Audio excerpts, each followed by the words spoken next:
Picture this. You need to assemble the ultimate superhero team for the most dangerous mission in history. Who would you pick? The strongest man alive? A musician who can tame wild beasts with his songs? Twin brothers who've never lost a fight? Well, that's exactly what one Greek prince did 3,000 years ago. His name was Jason. He gathered 50 of the greatest heroes of his time onto a single ship. Their goal? Steal a magical artifact from the other side of the world, an artifact guarded by a dragon that never sleeps. But here's the crazy part. This story didn't start with heroism. It started with betrayal, murder, and a missing sandal. And it ended even worse. Ready to find out how one of ancient Greece's greatest heroes became one of its most tragic figures? Then buckle up. Picture this. You need to assemble the ultimate superhero team for the most dangerous mission in history. Who would you pick? The strongest man alive? A musician who can tame wild beasts with his songs? Twin brothers who've never lost a fight? Well, that's exactly what one Greek prince did 3,000 years ago. His name was Jason. He gathered 50 of the greatest heroes of his time onto a single ship. Their goal? Steal a magical artifact from the other side of the world, an artifact guarded by a dragon that never sleeps. But here's the crazy part. This story didn't start with heroism. It started with betrayal, murder, and a missing sandal. And it ended even worse. Ready to find out how one of ancient Greece's greatest heroes became one of its most tragic figures? Then buckle up. And that's how Jason's story ended. From prince to hero, from hero to betrayer. The Golden Fleece brought him fame, but not happiness. The dream team fell apart, love turned to hatred, and the mighty ship Argo became nothing but a monument to faded glory. The ancient Greeks didn't tell this story by accident. It shows that even the greatest victories can become defeats if you forget your humanity. Jason got everything he dreamed of, but lost everything that truly mattered. So what do you think? Was Jason a hero or a villain? Did he deserve his fate? Drop your thoughts in the comments. And if this story hooked you like it hooked me, smash that like button and subscribe to the channel. We've got tons more incredible Greek mythology stories coming your way. Jason's story began with family drama that could rival any modern thriller. His father Aeson ruled the city of Colchis in Thessaly. Seemed like a pretty standard Greek king setup, but Aeson had a younger brother named Pelias, and Pelias had big ambitions. Pelias didn't want to wait for his turn to rule. Why be patient when you can just take what you want? So he staged a coup and overthrew his own brother. Talk about family loyalty. Aeson found himself dethroned and imprisoned in his own palace. But here's where things get interesting. Aeson had a newborn son, Jason. Pelias knew that baby Jason would grow up to be a threat to his stolen throne. The solution seemed simple. Get rid of the kid. But Aeson wasn't going down without a fight. In a desperate move, Aeson faked his son's death. He held a fake funeral with an empty coffin while secretly smuggling baby Jason out of the city. The plan worked perfectly. Pelias thought the threat was gone, and Jason disappeared into the wilderness. The baby prince ended up in the care of Chiron, the wisest of all centaurs. Now, if you're thinking centaur equals wild horseman, think again. Chiron was different from his rowdy cousins. He was a scholar, a healer, and the ancient world's best teacher. His school in the mountains was like Harvard for future heroes. Jason grew up learning everything a prince should know: swordsmanship, archery, medicine, music, and philosophy. But most importantly, Chiron taught him about justice and honor. The centaur knew that one day his student would need these lessons to reclaim his rightful throne. For 20 years, Jason lived in the mountains. No palace, no servants, no crown, just hard training and harder lessons. He became strong, skilled, and wise. But he had no idea about his true identity or the kingdom that should have been his. Then came the day that changed everything. Chiron finally revealed the truth. Jason wasn't just some mountain-raised warrior. He was the rightful king of Iolcus. His uncle Pelias was a usurper who had stolen the throne through treachery and murder. The revelation hit Jason like a lightning bolt. Everything made sense now. The intensive training, the lessons about justice, the way Chiron always pushed him to be better. He had been preparing for this moment his entire life. But wait until you hear what happened when Jason decided to march back to Colchis. The missing sandal incident that followed would set in motion one of the most epic adventures in all of mythology. And trust me, you won't see this twist coming. Jason set out for Colchis with fire in his heart and justice on his mind. The 20-year-old prince was ready to reclaim his throne, but fate had other plans. On his way to the city, he came across a raging river with an old woman sitting by the bank. The woman looked frail and helpless. She begged Jason to carry her across the dangerous waters. Now, most people would have thought twice about helping a stranger when they had their own urgent business. But Chiron had taught Jason well. He couldn't ignore someone in need. Jason hoisted the old woman onto his back and waded into the river. The current was stronger than he expected. The water rushed around his legs and the muddy bottom sucked at his feet. Halfway across, the river grabbed his sandal and swept it away. He made it to the other side, but now he was missing his left shoe. The old woman thanked him and disappeared. Jason didn't know it yet, but he had just carried the goddess Hera across the river. She was testing his character, and he had passed with flying colors. From that moment on, Hera became his secret protector. Jason arrived in Colchis missing one sandal. He looked like any other traveler, dusty, tired, and slightly disheveled. But Pelias took one look at those mismatched feet and went pale. Years earlier, an oracle had warned him to beware of a man with one sandal. That man would be his downfall. The usurper king played it cool on the outside. He welcomed Jason warmly and even threw a feast in his honor. But inside, Pelias was panicking. He knew exactly who this young man was, his nephew, the rightful heir to the throne. During the feast, Jason finally revealed his identity. He didn't demand the throne back immediately. Instead, he made a reasonable proposal. Pelias could keep the crown and the wealth, but Jason wanted his father's freedom and his rightful place in the kingdom. Pelias listened with a fake smile. He wasn't about to give up power that easily. But he couldn't just murder Jason in front of the entire court either. The king needed a more creative solution. And boy, did he come up with a doozy. Pelias stood up and made a dramatic announcement. He would gladly hand over the throne to Jason, but only if the young prince could prove himself worthy. The task? Bring back the Golden Fleece from the distant land of Colchis. Simple, right? The entire hall gasped. The Golden Fleece was legendary, a magical ram's hide that hung in a sacred grove thousands of miles away. It was guarded by a dragon that never slept and protected by King Aeetes, who had never lost a battle. Asking for the Golden Fleece was like asking someone to steal fire from the gods. But here's what made it even more impossible. The Golden Fleece wasn't just any magical artifact. It came from the ram that had rescued Phrixus and Helle, two royal children fleeing their murderous stepmother. The ram had flown them across the sea to safety in Colchis, where it was sacrificed to Zeus. The fleece had incredible powers. It could heal any wound, bring prosperity to any land, and even grant immortality to those who possessed it. No wonder King Aeetes guarded it so carefully. No wonder Pelias thought sending Jason after it was a death sentence. Jason looked around the silent hall. Every face showed the same expression, pity mixed with horror. They all knew Pelias had just signed his nephew's death warrant, but Jason surprised everyone, including himself. He accepted the challenge. Maybe it was youth. Maybe it was pride. Maybe it was the divine favor of Hera flowing through his veins.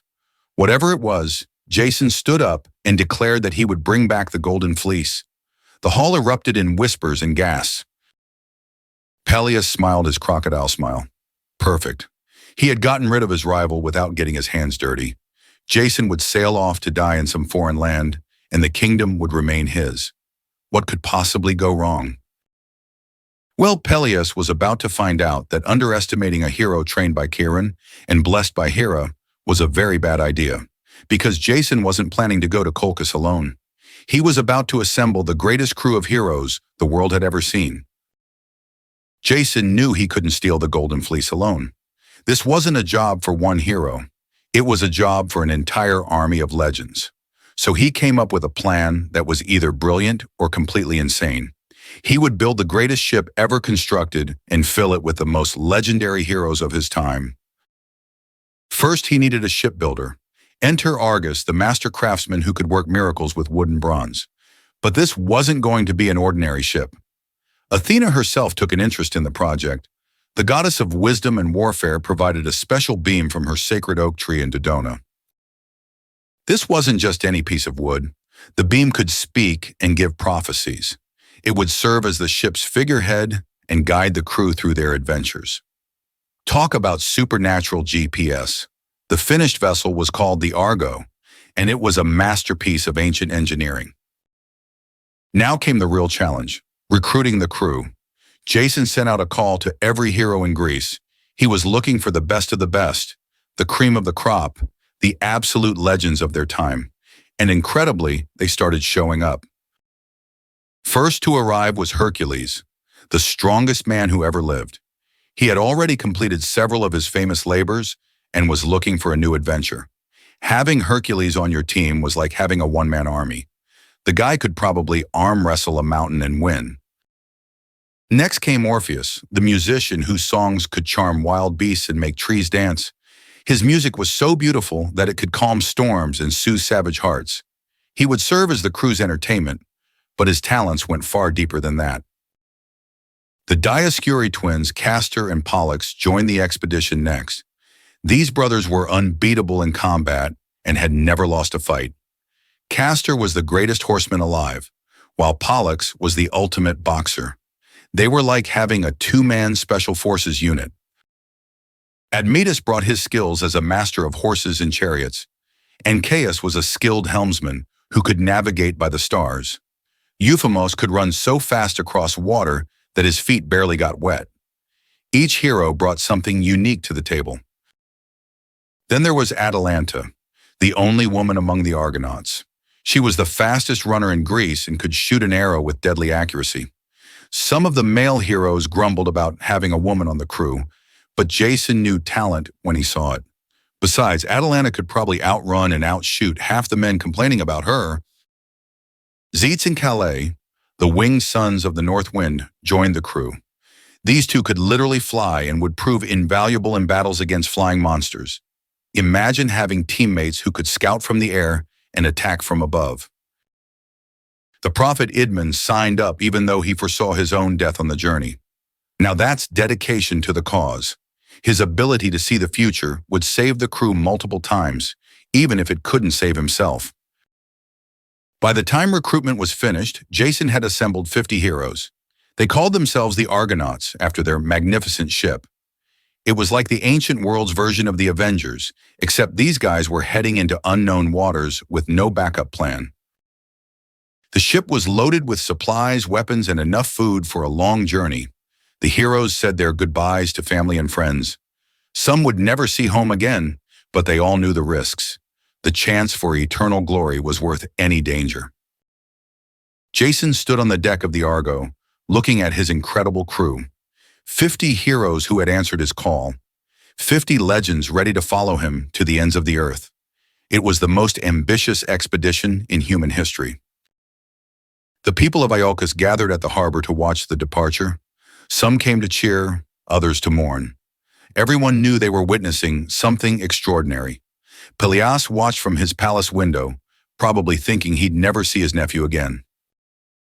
The Argonauts raised the sail, and the magical beam from Athena's tree began to glow. The ship moved away from shore, carrying its legendary cargo toward an uncertain destiny. Their destination, the distant kingdom of Colchis. Their goal, the impossible theft of the Golden Fleece. But before they could reach Colchis, they would face sea monsters, hostile armies, and magical perils that would test every hero to their limits. The real adventure was just beginning, and trust me, you won't believe what happens next. The Argonauts sailed away from familiar Greek waters. Their destination lay far to the east, beyond the known world. But first, they needed supplies and rest. Their ship pointed toward the mysterious island of Lemnos. Something was very wrong on Lemnos. No men walked the streets. Only women ruled this island kingdom. The Argonauts discovered a dark secret. The Lemnian women had killed all their husbands and fathers. Why? Their men had abandoned them for Thracian slave women. Talk about taking revenge to the extreme. Queen Hypsipyle welcomed the heroes with open arms. She offered them food, wine, and companionship. The Argonauts stayed for months, enjoying the hospitality. Some even started families with the Lemnian women, but Hercules grew impatient. He reminded Jason of their real mission. The Golden Fleece wasn't going to steal itself. The crew reluctantly left their comfortable paradise. They sailed northeast toward the mysterious lands of Thrace. Their next stop would test their courage in ways they never imagined. Strange creatures awaited them, and an old blind king needed their help. The Argonauts reached the court of King Phineus. This ruler had once been blessed with the gift of prophecy, but he had revealed too many of Zeus's secrets. The king of the gods punished him with eternal blindness. That wasn't the worst part of his curse, though. Every time Phineus tried to eat, the harpies attacked. These were winged monsters with women's faces and vultures' bodies. They swooped down and snatched his food away. What they couldn't steal, they contaminated with their foul droppings. The king was slowly starving to death. Two Argonauts stepped forward to help, Calais and Zates. These sons of the north wind had wings of their own. They could fly just as fast as the harpies. The winged brothers chased the monsters across the sky. They finally cornered them at the floating islands where the harpies promised never to bother Phineus again. The grateful kings shared vital information with Jason. He warned them about the Symplegades, the clashing rocks.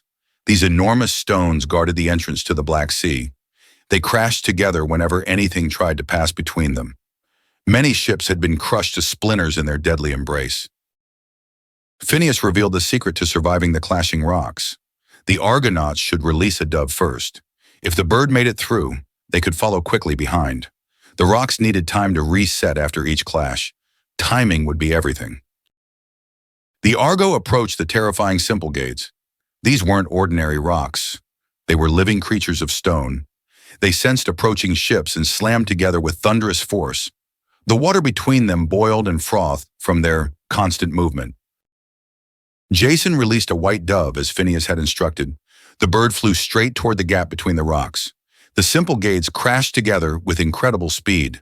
For a moment, everyone thought the dove was dead. Then they saw it emerge on the other side, alive but missing its tail feathers. The rocks slowly began to separate again. This was their chance.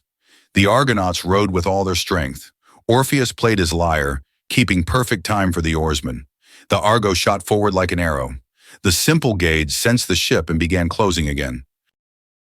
The race was incredibly close. The massive stones scraped the stern of the Argo as it burst through. The ship lost part of its decorative tail, just like the dove. But they had made it. The Symplegades had been defeated. According to legend, the rocks never moved again after that day. The Argonauts had entered the Black Sea. They were now in completely foreign waters. Strange peoples lived along these shores. Different gods ruled these lands. Jason's greatest challenges still lay ahead. But first, they needed to reach Colchis and meet its powerful king. The Argo finally reached Colchis after months of dangerous travel. This kingdom sat at the edge of the known world. Dense forests covered the land. Strange customs ruled the people. King Aeetes controlled this mysterious realm with an iron fist. Jason and his companions approached the royal palace. King Aeetes received them in his great hall. Golden decorations covered every surface. The king himself wore robes that sparkled with precious gems, but his eyes held no warmth for these foreign visitors. Aeetes listened to Jason's request for the Golden Fleece. The king's face showed no emotion. He had expected this day would come eventually. The fleece hung in a sacred grove, guarded by a sleepless dragon. No one had ever successfully stolen it before. The king agreed to give Jason the fleece, but only if he could complete 3 impossible tasks. First, he must yoke 2 fire-breathing bulls. These bronze beasts had been gifts from Hephaestus himself. Their breath could melt stone and char flesh in seconds. Second, Jason must use these bulls to plow a field. Then he must plant dragon's teeth in the furrows. These weren't ordinary seeds. They would sprout into fully armed warriors. The soldiers would immediately try to kill whoever had planted them. Third, Jason must defeat all these earthborn warriors in combat. Only then could he attempt to take the Golden Fleece from its dragon guardian. Aeetes smiled as he explained these tasks. He was certain this Greek hero would die trying. But the gods had other plans. Hera and Athena wanted Jason to succeed. They asked Aphrodite for help with the king's daughter. The goddess of love agreed to intervene. She sent her son Eros with a special mission. Princess Medea was studying in her tower when Eros struck. His golden arrow pierced her heart with perfect aim. She immediately fell desperately in love with Jason. The princess had never experienced such powerful emotions before. Her thoughts turned to the handsome Greek hero. Medea possessed incredible magical powers. She was a priestess of Hecate, goddess of witchcraft. Her knowledge of herbs and potions was legendary throughout Colchis. She could heal the sick or poison the healthy with equal skill. The princess faced a terrible choice. Should she help her father destroy these foreign invaders? Or should she save the man she now loved more than life itself? Her heart won the battle. She decided to secretly help Jason survive the impossible task. Medea met Jason by moonlight in Hecate's temple. She offered him a magical ointment that would protect him from fire.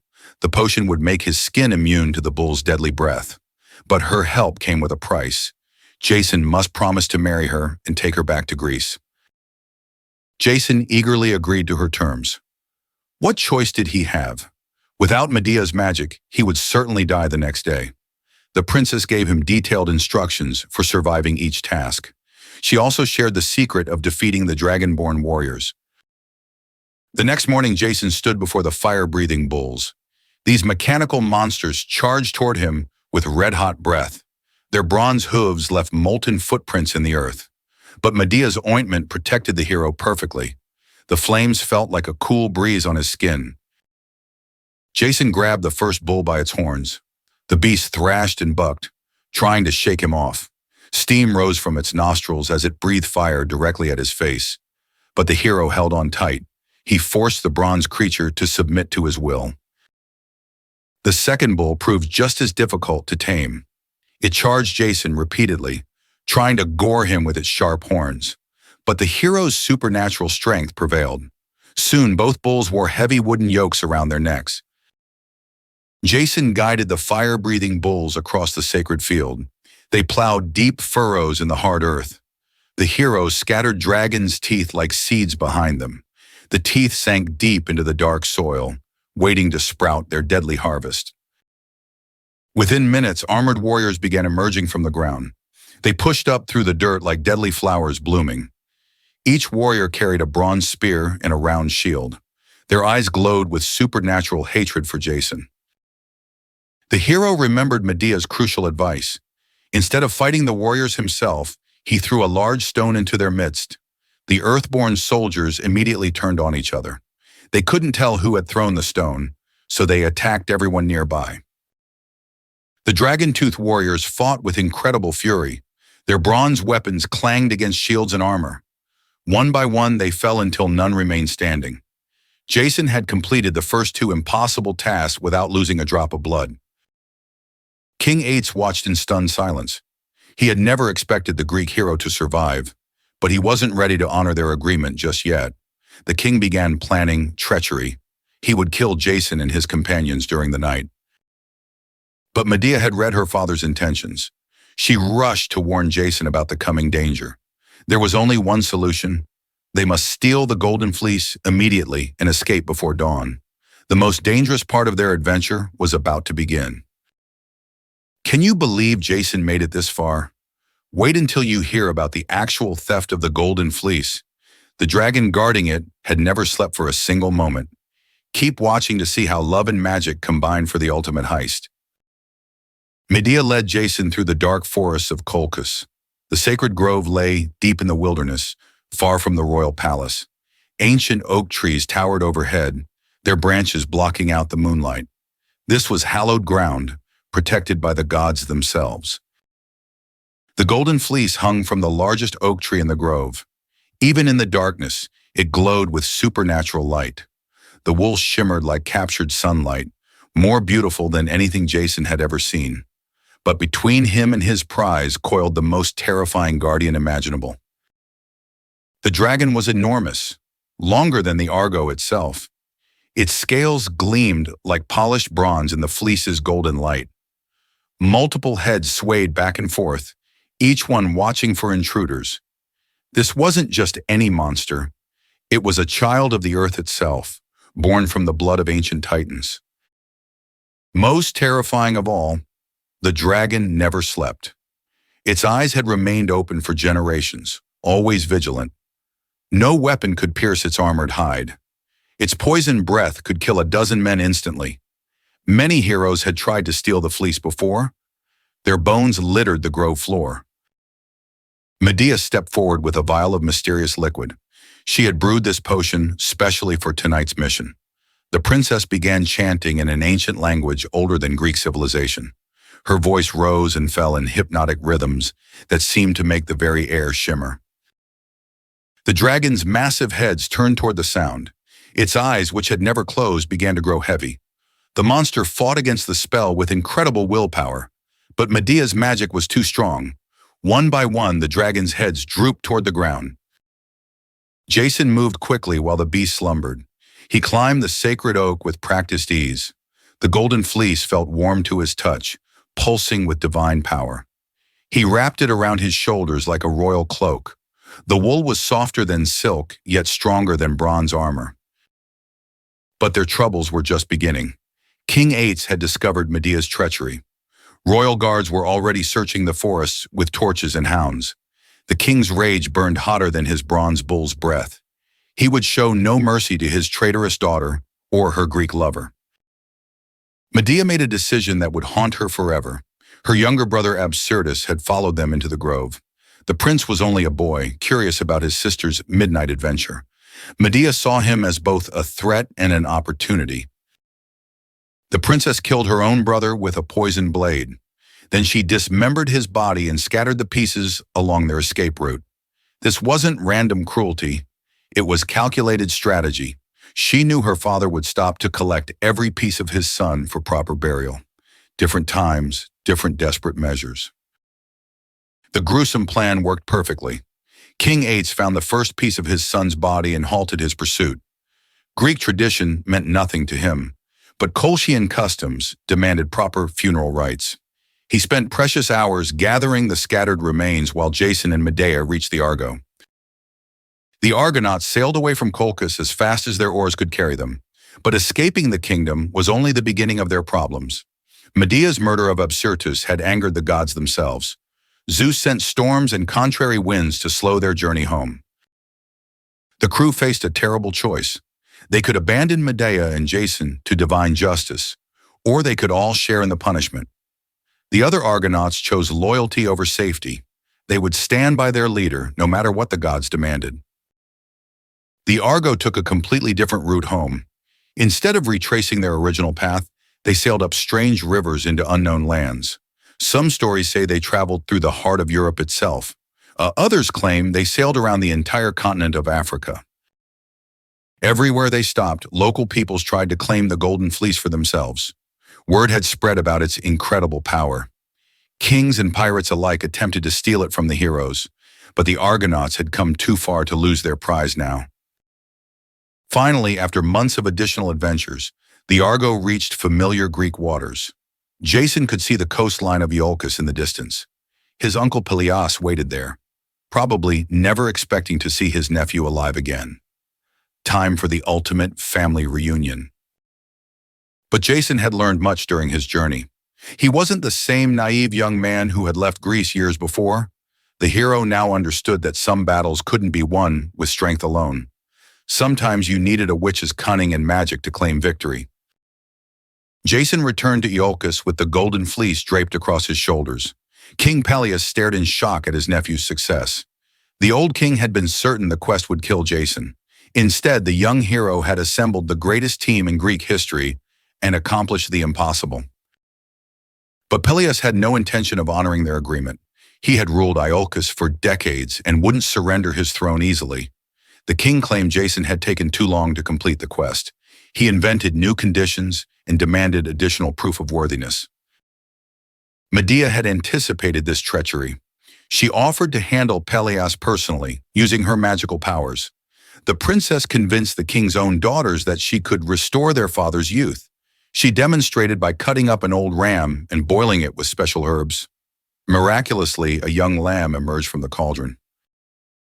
The daughters fell for the trick completely. They killed their sleeping father and chopped him into pieces, just as Medea had instructed. But when they boiled the pieces, no miracle occurred. Pelias remained very dead, and his daughters realized they had been manipulated into patricide. Jason had finally claimed his rightful throne, but at a terrible cost. The people of Iolcus were horrified by the king's murder. They blamed Jason for bringing the foreign witch to their city. The hero and his bride were forced into exile, carrying their shameful victory with them. The couple fled to Corinth, where King Chiron welcomed them. Jason and Medea settled into a new life far from their troubled past. They had 2 sons together and seemed to find happiness at last. For 10 years, they lived as ordinary citizens rather than legendary heroes. But fame and power are addictive drugs. Jason grew restless, living as a common man in Corinth. He missed the glory of his heroic days and the respect that came with royal blood. When King Chiron offered his daughter's hand in marriage, Jason saw an opportunity to reclaim his former status. The hero announced his intention to divorce Medea and marry Princess Glauce instead. This new alliance would make him heir to Corinth's throne.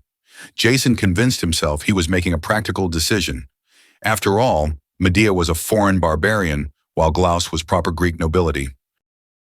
Medea's fury knew no bounds. She had sacrificed everything for Jason: her family, her homeland, her very soul. She had murdered her own brother to ensure their escape. Now this ungrateful man planned to discard her like worn-out clothing for a younger, more politically advantageous wife. The scorned sorceress crafted her revenge with chilling precision. She created a beautiful golden crown and an elegant dress as wedding gifts for the new bride. Both items were soaked in deadly poison that would activate when worn. The gifts appeared completely innocent and perfectly appropriate. Princess Glauce put on Medea's wedding presents with delight. The poison worked immediately, searing her flesh like liquid fire. The crown melted into her skull while the dress burned through her skin. She died in absolute agony while her father tried desperately to save her. The poison killed him too when he touched his daughter. But Medea wasn't finished with her revenge. She knew the one thing that would hurt Jason more than anything else: their children. If he wanted to start a new family with a new wife, he would have to live with the consequences of abandoning his first family. Medea killed her own sons with the same poisoned blade she had used on her brother years before. She felt each death like a knife in her own heart, but her rage demanded this ultimate sacrifice. Jason would never forget the price of his betrayal. The hero arrived home to find his children's bodies and his ex-wife preparing to leave. Medea had summoned a golden chariot pulled by dragons, a gift from her grandfather Helios. She flew away from Corinth forever, carrying the bodies of their sons with her. Jason was left with nothing. His new bride was dead. His children were dead. His reputation was destroyed throughout Greece. The Golden Fleece, once the symbol of his greatest triumph, now felt like a curse around his shoulders. The hero who had once led the greatest team in history died alone and forgotten. Some say Jason was killed when a piece of the rotting Argo fell on him as he slept beneath it. Others claim he simply wasted away from grief and shame. Either way, the man who had once seemed destined for eternal glory met an inglorious end. Jason's story teaches us harsh lessons about the true cost of fame and glory. He assembled the greatest superhero team of the ancient world and accomplished impossible feats.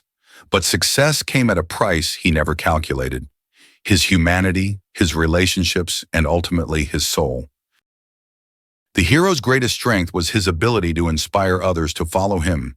Hercules, Orpheus, and dozens of other legends chose to risk everything for Jason's quest. But his greatest weakness was taking that loyalty for granted. When he betrayed Medea, he lost more than a wife. He lost his honor. Modern storytellers still draw inspiration from Jason's tale. Every team-based superhero story owes something to the Argonauts. Every quest narrative follows the pattern Jason established. But few modern heroes fall as far or as completely as this ancient Greek prince. The Golden Fleece itself became a symbol of achievement that costs too much to obtain. Sometimes the treasure we seek isn't worth the price we pay to claim it. Jason learned this lesson too late to save himself or the people he loved. What do you think about Jason's story?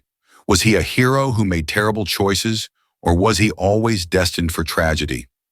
Let me know in the comments below. And if you enjoyed this deep dive into Greek mythology, make sure to hit that like button and subscribe for more legendary stories from the ancient world.